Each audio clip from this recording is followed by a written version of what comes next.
nossa demonstração experimental sobre o momento de inércia. Objetivos dessa demonstração: determinar o momento de inércia de uma distribuição discreta de massas utilizando o mini-kit rotacional da PASCO. Realizar uma comparação entre o momento de inércia calculado utilizando a segunda lei de Newton e o momento de inércia geométrico. Material utilizado: um sensor de rotação.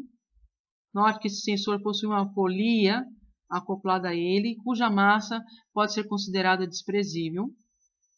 Fio inextensível. Uma haste. Ok? Uma polia livre de atrito, pelo qual esse fio inextensível vai passar. Uma massa com suporte. Computador. USB Link. Escala. Balança digital e paquímetro.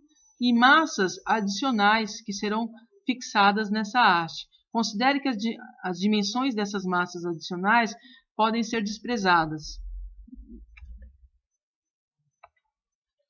O sistema a ser montado é o seguinte: a haste com essas massas adicionais será presa à polia do sensor, o fio inextensível será enrolado nessa polia, passando pelaquela polia livre de atrito e com massa desprezível também, e uma massa suspensa com seu suporte será fixado na extremidade do fio, como mostra aqui a figura, ok?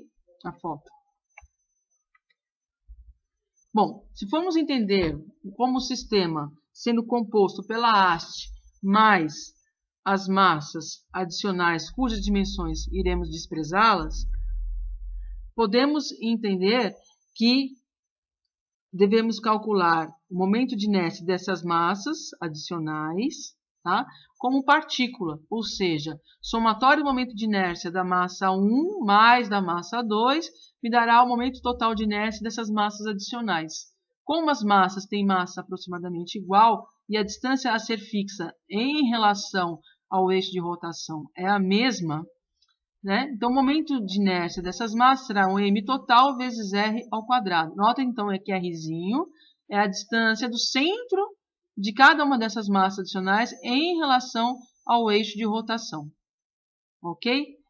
O momento de inércia de uma haste com um eixo passando pelo seu centro de massa, como já demonstramos em aula de teoria, é 1/12 de m, onde m é a massa da haste vezes o comprimento da haste ao quadrado.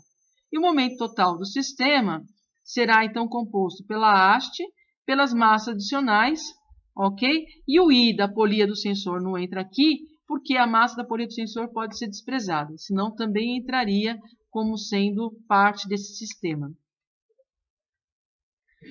Método 2. Método 2, vamos utilizar a dinâmica de rotação, ou a segunda lei de Newton para a rotação. Então, veja, ao enrolarmos o fio aqui ao redor do diâmetro da polia, devemos tomar o cuidado de deixar esse fio exatamente perpendicular ao raio, né? Então, ajustamos aquela polia por onde a massa suspensa será pendurada, fixa, né? Ajustamos o ângulo dessa polia de forma que esse fio esteja exatamente a 90 graus em relação ao raio. Então, o torque que esse fio exerce nessa polia, né, ele é calculado pelo produto vetorial R e vetor F. Ou ainda podemos calcular esse torque como o momento de inércia em relação ao eixo que passa pelo seu centro de massa, vezes a aceleração angular. Igualando essas duas informações, temos que o torque, que é R vezes T, que é a tração no fio, será igual ao I do centro de massa vezes alfa. Ok? Por outro lado, sabemos que a aceleração tangencial nessa polia do sensor aqui, né, será exatamente igual à aceleração com que essa massa suspensa desce, né? E sabemos também que essa aceleração tangencial nessa polia pode ser escrita como alfa, que é a aceleração angular, vezes o raio da polia, hein, pessoal? Então, se formos analisar agora a massa suspensa, né, temos o DCL dela aqui, tração, peso, como sendo positivo para cima. Temos que tração menos peso vai ser igual a massa vezes aceleração, pela segunda lei de Newton para a translação. Note que essa aceleração ela é negativa, pois adotamos positivo para cima e o corpo está descendo. Ok? Então, passando o peso por o outro lado da equação, temos que T igual a massa suspensa vezes G menos A. Só que A, como já comentamos anteriormente, é exatamente igual à aceleração tangencial do sistema, da polia. Então, A pode ser escrito como alfa vezes R. Mas, como já discutimos, pela segunda lei de Newton para a rotação, o raio da polia vezes a tensão é igual ao momento de inércia do centro de massa vezes alfa. Então, se a tensão foi escrita a partir da análise da massa suspensa por essa expressão, podemos substituí-la aqui, nessa expressão anterior.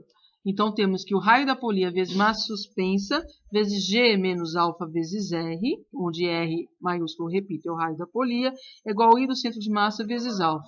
Obtemos, então, uma expressão para o momento de inércia em relação ao centro de massa para o sistema.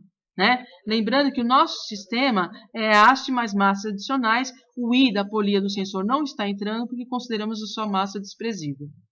Ok? Então, descrição experimental, método 1. Então, veja, se o momento de inércia geométrico do sistema é o I da haste mais o I das massas, então quais são as grandezas físicas que precisamos medir? A massa da haste, o comprimento da haste, a massa total das massas adicionais e a distância em que elas foram colocadas, que seria esse R minúsculo. Ok? Método 2. Bom, a expressão utilizando dinâmica de rotação, que é o método 2, né, encontrada foi essa. Raio da polia vezes massa suspensa vezes G menos alfa vezes raio dividido por alfa. O raio da polia do sensor, a gente utilizando um paquímetro consegue medir o diâmetro, então basta dividir por 2 que encontraremos o raio. A massa suspensa, utilizaremos uma balança digital. A gravidade, adotaremos 9,81 metros por segundo ao quadrado. Então, falta então determinar a aceleração angular. Para determinarmos a aceleração angular, é que utilizaremos o sensor de rotação. Esse sensor de rotação possui photogates internos que conseguem medir o número de voltas da polia desse sensor em torno do eixo principal aqui de rotação, tá? Em função do tempo. Esse número de voltas em função do tempo é enviado como sinal elétrico através de um USB para um computador.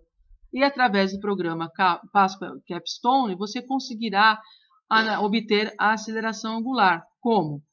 Né? Sabemos que essa polia está descrevendo um movimento circular uniformemente variado, então se obtivermos um gráfico da velocidade angular em função do tempo, quando ajustarmos a reta, obteremos exatamente a aceleração angular. Nesse exemplo aqui, a aceleração angular do sistema era 1,58 radianos por segundos ao quadrado. Vejamos agora um vídeo com a descrição experimental com o monitor de Física 1, Vitório José.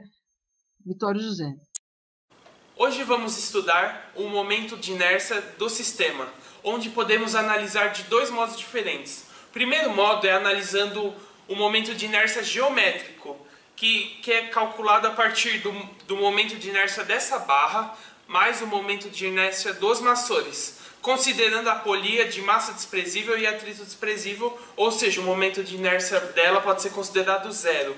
Ou pelo outro método, que é a partir da dinâmica de rotação, onde o torque produzido pelo maçor neste raio vai ser igual ao momento de inércia vezes uma aceleração angular constante, por se tratar de um movimento circular uniformemente variado.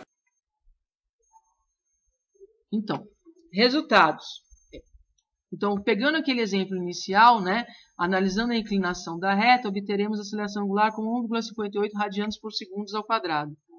Dada essa expressão, sabendo que a massa suspensa era de 52,845, mais ou menos 0,01 grama, né, e o diâmetro da polia medido com o paquímetro era 28,70, mais ou menos 0,05 milímetros, e utilizando a aceleração angular obtida a partir do gráfico, podemos obter o momento de inércia em relação ao eixo passo pelo centro de massa do sistema, haste mais massas adicionais, como 4,70 vezes 10 a menos 3 kg vezes metro quadrado. Agora faça você mesmo. Com os dados iniciais indicados pelo seu professor, calcule o momento de inércia do sistema usando os dois métodos escritos, o geométrico e utilizando a dinâmica de rotação. Bom estudo a todos e acabamos as demonstrações experimentais deste ano. Pessoal, a equipe de Física 1 agradece aí a gentil colaboração dos alunos a descrição específica.